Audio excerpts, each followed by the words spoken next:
ಜಯದ್ರಥನೇ, ಸೌಭಲನೆ, ಹೋಗಿ ನನ್ನೊಂದಿಗೆ ಯುದ್ಧದಲ್ಲಿ ಸೇರುವುದು ಸಲ್ಲದು. ಮುಂದೆ ಬಂದು ಯುದ್ಧ ಮಾಡಿದರೆ ಅದು ಹುಚ್ಚುತನವಾದೀತು. ನಮ್ಮೊಡನೆ ಅತಿಯಾಗಿ ಕಾದಾಡುವುದು ಒಳ್ಳೆಯದಲ್ಲ. ಯುದ್ಧ ಮಾಡಲು ಕೈ ಎತ್ತಿದರೆ ಅದು ಸುಟ್ಟು ಹೋಗುತ್ತದೆ.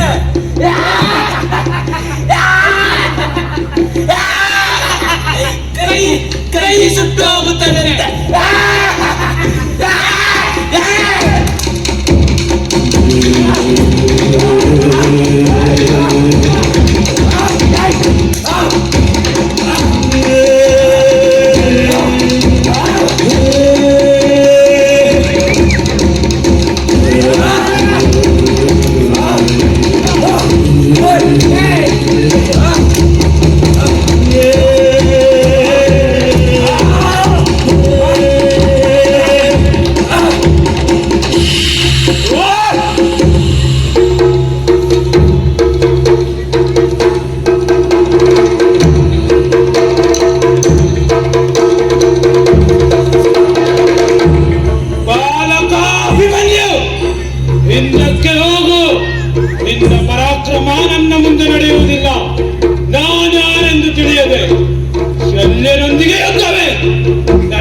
ಯುದ್ಧ ಮಾಡಿದರೆ ನಿನಗೆ ಜಯವಾಗದು.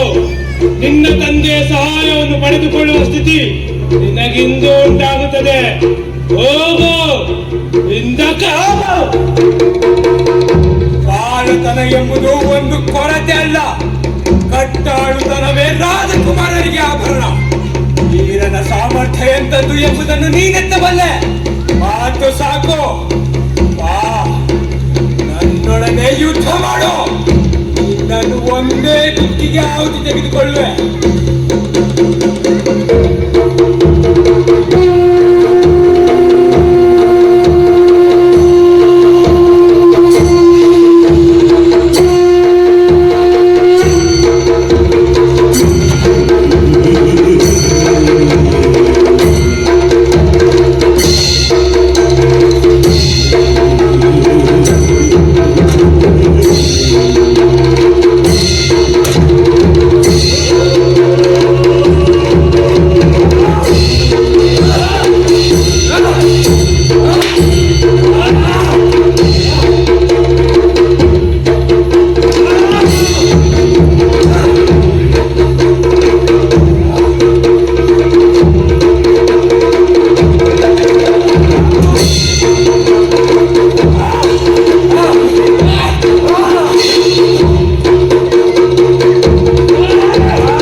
ಕೈಯಿಂದ ತಡೆಯನ್ನು ತೆಗೆದು ಬಿಟ್ಟಾಗಿದೆ. ಅದನ್ನು ತಡೆಯಲು ಸಾಧ್ಯವಿಲ್ಲ. ಇವನ ಭುಜ ಪ್ರತಾಪದ ಹುರುಪು ಅಸಹನೀಯವಾಗಿದೆ. ನಮ್ಮ ಸೈನಿಕರು ಬೆದರುವಂತೆ ಮಾತನಾಡಿ ಶತ್ರುಪಡನಾದ ಅಭಿಮನ್ಯುವನ್ನು ಹೊಗಳಿ ಮಾತನಾಡುವ ಈ ಬಾಯಿನ ಬಗೆಗೆ ಏನೇಳಲಿ. ಅವರನ್ನು ಅಯೋಗ್ಯರನ್ನೋಣವೇ ದುರ್ಯೋಧನ. ದುರ್ಯೋಧನನೇ ಶತ್ರು ವೀರನು ಬಾಲಕನಲ್ಲವೇ? ಹಾಗಾಗಿ ಇವರಿಗೆ ಮನಸ್ಸಿಟ್ಟು ಯುದ್ಧ ಮಾಡಲು ಗಮನವಿಲ್ಲ. ಈ ಸಾಮಾನ್ಯರನ್ನು ಬೈದು ಫಲವೇನು? ಕೋಪವೇಕೆಜಿಯ ಇಂದು ನನಗೆ ಅಪ್ಪಣೆ ಕೊಡು. ಸಾಕು. ಸೂರ್ಯನೇ ದೀಪವಾದಾಗ ಈ ನಿಷ್ಪ್ರಯೋಜಕವಾದ ಕ್ಷುದ್ರ ಬೆಳಕಿನ ಹಂಗು ಬೇಕಾಗುವುದೇ? ರಾಕ್ಷಸ ದೇವತೆಗಳ ಸೈನ್ಯಗಳಕ್ಕೆ ಬೇಕಾದರೂ ನನ್ನನ್ನು ಬಿಟ್ಟು ನೋಡು, ನಾನು ಗೆದ್ದು ಬರುತ್ತೇನೆ.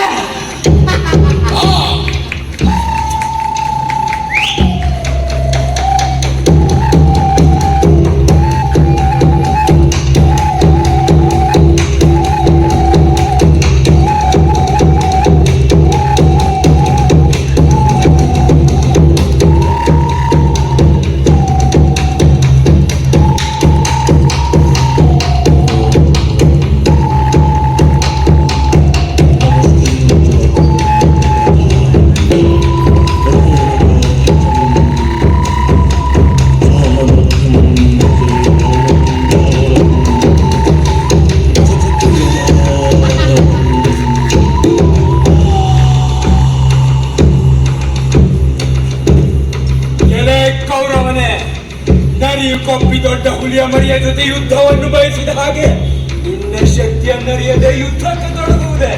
ನೀನು ಕೊಬ್ಬಿ ನನ್ನೊಂದಿಗೆ ಯುದ್ಧದಲ್ಲಿ ಹೋರಾಡಿ ತಲೆ ಉಳಿಸಿಕೊಂಡು ಹಿಂದಿರುಗಿದರೆ ನನ್ನ ಆಯುಧವನ್ನು ಕೆಳಕ್ಕೆ ಹಾಕಿ ಶಸ್ತ್ರ ಸನ್ಯಾಸ ಮಾಡುತ್ತೇನೆ. ಗೌರವದಿಂದಲಲ್ಲವೇ ಸಾಕು. ವೀರನಾದ ಹಿರಿಯರ ಮುಂದೆ ಹುಡುಗುತನದ ಮಾತುಗಳೇಕೆ? ವೀರನೆಂಬ ಉದ್ರೇಕದಿಂದ ಮೈ ಮರೆತು ಬಲಹೀನರನ್ನು ಹೊಡೆದರ ಏನಾಯಿತು? ನೀನು ಬಾಲಕ, ನಿನ್ನನ್ನೇನು ಮಾಡಲೇ? ಹೋಗಿನ್ನು ಜೀವನಿಸಿದ ಹೋಗು. ಕೊಳಚೆ ನೀರಿನಲ್ಲೇ ಮುಳುಗುತ್ತಾ ಏಳುತ್ತಾ ಅದನ್ನೇ ಸಮುದ್ರ ನದಿ ಎನ್ನುವ ಭಂಡರ ಜೊತೆ ಹೋಮ ಮಾಡಿಕೊಂಡರೆ ಪ್ರಯೋಜನವಿಲ್ಲ. ಎಲೆ ಮರಳು ದುಶ್ಯಾಸನ, ನಿನ್ನ ದೇಹವನ್ನು ಸೀಳೆ ನಿನ್ನ ರಕ್ತದಲ್ಲಿ ನನ್ನ ತಾಯಿಯ ಕೇಶರಾಶಿಯನ್ನು ನೆನೆಸುತ್ತೇನೆ.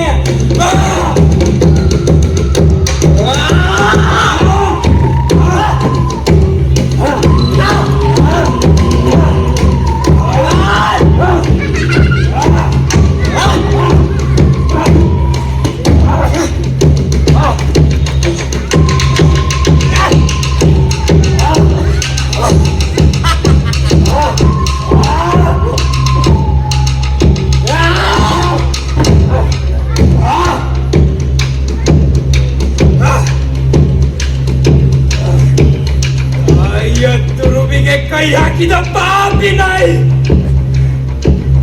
ಭೀಮನ ಪ್ರತಿಜ್ಞೆಯನ್ನು ನಾನು ಗೌರವಿಸಬೇಕು.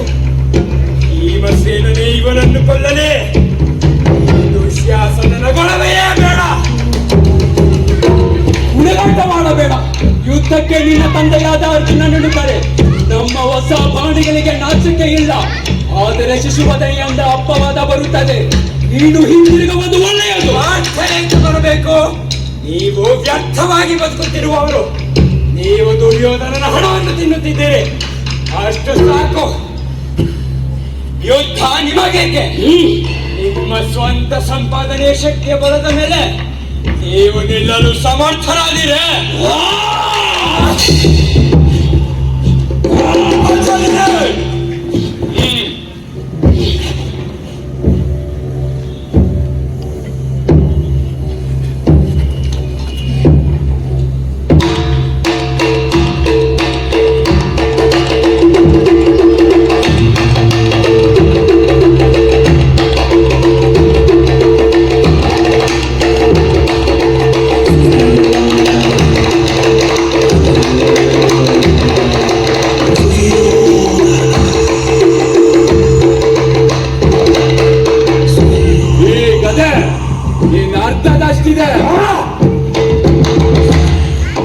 ಅನ್ಯಾಯವಾಗಿ ಸಾಯಬೇಡ.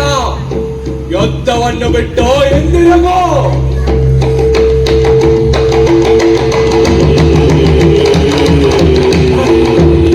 ನಾನು ಮಗುವಾಗಿದ್ದೇನೆ. ಆದರೆ ನನ್ನ ಆಯುಧಗಳಿಗೆ ಶಿಶುತನವಿಲ್ಲ.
ನೀನೇ ಗೆದ್ದೆ.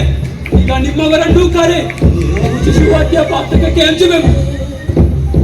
ಮಗುವಾಗಿರುವಾಗಲೇ ಶಿವನ ಮಗನಾದ ಷಣ್ಮುಗನು ತಾರಕಾಸುರನನ್ನು ಸೀಳಿ ಬಿಸಾಡುತ್ತಿದ್ದಾನೆ. ಪ್ರತಿಯೊಬ್ಬನೂ ಮಗುವಾಗಿರುವಾಗಲೇ ಶಂಬರಾಸುರನನ್ನು ಸೋಲಿಸಲಿದ್ದಾನೆ. ಅಭಿಮನ್ಯು ಇನ್ನೂ ಬಾಲಕನೇ, ಹೇಳಿ ಅರಸರೇ.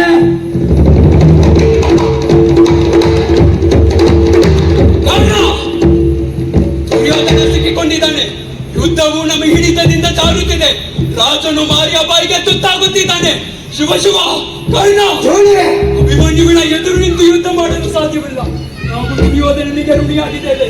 ನಮ್ಮನ್ನು ಆಳುತ್ತಿರುವ ದುರ್ಯೋಧನನ ಮುಖವೇಮ ಕಮಲಕ್ಕೆ ನಮ್ಮ ಪೌರುಷವು ಹಿಮವನ್ನು ಎರಚಿದಂತೆ ಆಗಿದೆ. ಕರ್ಣ, ನಾನು ಅಭಿಮನ್ಯುವಿನ ಎದುರು ನಿಂತು ಯುದ್ಧ ಮಾಡುತ್ತೇನೆ. ಶಲ್ಯನು ಅಭಿಮನ್ಯುವಿನ ಎಡಭಾಗದಲ್ಲಿಯೂ ಕೃಪಾಚಾರ್ಯನು ಬಲಭಾಗದಲ್ಲಿ ಬರಲಿ. ಹಿಂಭಾಗದಲ್ಲಿ ನೀನು ಬಂದು ಅಭಿಮನ್ಯುವಿನ ಕೈಯಲ್ಲಿರುವ ಬಿಲ್ಲನ್ನು ಕತ್ತರಿಸು. ಅದರಿಂದ ಸಾಧ್ಯವಿಲ್ಲ. ಈ ಅಭಿಮನ್ಯುವಿನ ಕೈಯಲ್ಲಿ ಬಿಲ್ಲಿರುವ ತನಕ ಶಿವನೇ ಬಂದು ಯುದ್ಧ ಮಾಡಿದರು ಜಯ ಲಭಿಸುವುದಿಲ್ಲ. ಈ ಧರ್ಮ ವಿರೋಧದ ಕೆಲಸ ಮಾಡಲು ಹೆದರಬೇಕಾಗಿಲ್ಲ. ಆಗ ನೀನು ಅಭಿಮನ್ಯುವಿಗೆ ಕಾಣಿಸಿಕೊಳ್ಳದೆ ಹಿಂದೆ ನಿಂತವನ ಬಿಲ್ಲನ್ನು ಕತ್ತರಿಸಿ ಹಾಕು. ಇದರಿಂದ ದುರ್ಯೋಧನನ ಉಳಿವು. ಕರ್ಣ, ಈಗ ಯೋಚಿಸುತ್ತಾ ನಿಂತರೆ ಯುದ್ಧ ನಮ್ಮಿಂದ ಕೈ ತಪ್ಪಿ ಹೋದಿತ್ತು. ತಡ ಮಾಡದೆ ಹೋಗು. ಅಭಿಮನ್ಯುವಿನೊಡನೆ ಯುದ್ಧ ಮಾಡು.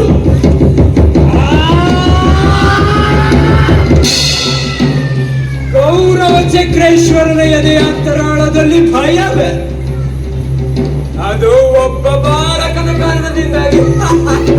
ನನಗೀಗ ತಿಳಿಯಿತು, ನೀನು ಕೇವಲ ಬಾಲಕನಲ್ಲ, ತಾರಕಾಸುರನನ್ನೇ ಕೊಂದ ಶಿವನ ಪುತ್ರ ಷಣ್ಮುಗನ ಶಕ್ತಿ ಸ್ವರೂಪ.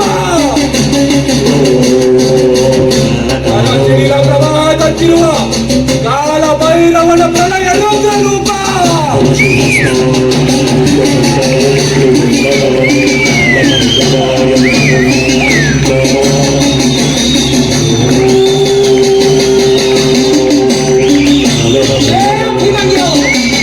ರಣರಂಗದಿಂದ ಹಿಂದಕ್ಕೆ ಹೊರಟು ಹೋಗು. ಇಲ್ಲದಿದ್ದರೆ ನೀನು ಯಾರ ಗರ್ಭದಲ್ಲಿ ಅವಿತುಕೊಂಡಿದ್ದರು ನಾನು ಸುಮ್ಮನೆ ಬಿಡುವುದಿಲ್ಲ. ನೀನು ಮರಣ ಹೊಂದಿದರೆ ನಿನ್ನವರಾದ ಪಾಂಡವರು ಯಾರನ್ನು ತಮ್ಮ ಮಕ್ಕಳೆಂದು ತಿಳಿಯುತ್ತಾರೆ? ಕೌರವರ ಈ ಮಹಾ ಸೇನೆಯನ್ನು ಕೊಂದು ಹಾಕುವ ಅಹಂಕಾರವು ಯಾರೊಂದಿಗೆ? ನಿನ್ನೆದುರಿರುವುದು ಧನುರ್ಧರಾಗ್ರಹಿಯಾದ ಕರ್ಣಕಣ.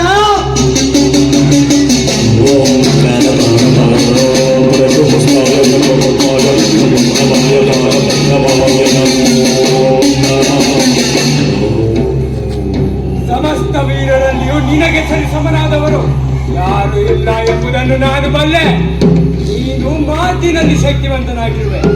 ವೀರತ್ವದ ಮಾತು ಹಾಗಿರಲಿ. ಇದು ಮಹಾಯುದ್ಧವಲ್ಲ. ದೇಶಾರಂಗದಿಂದ ಹಿಂದಕ್ಕೆ ಓಡಬೇಡ. ಬಾ, ನನ್ನೊಡನೆ ಕಾಳಗ ಮಾಡು.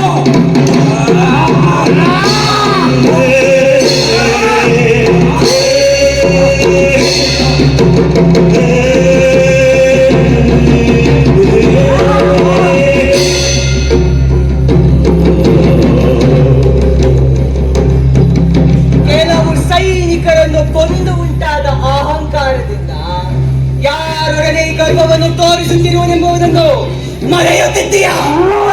ರಣರಂಗದಿಂದ ಹಿಂದಿರುಗುವುದು ಒಳ್ಳೆಯದು.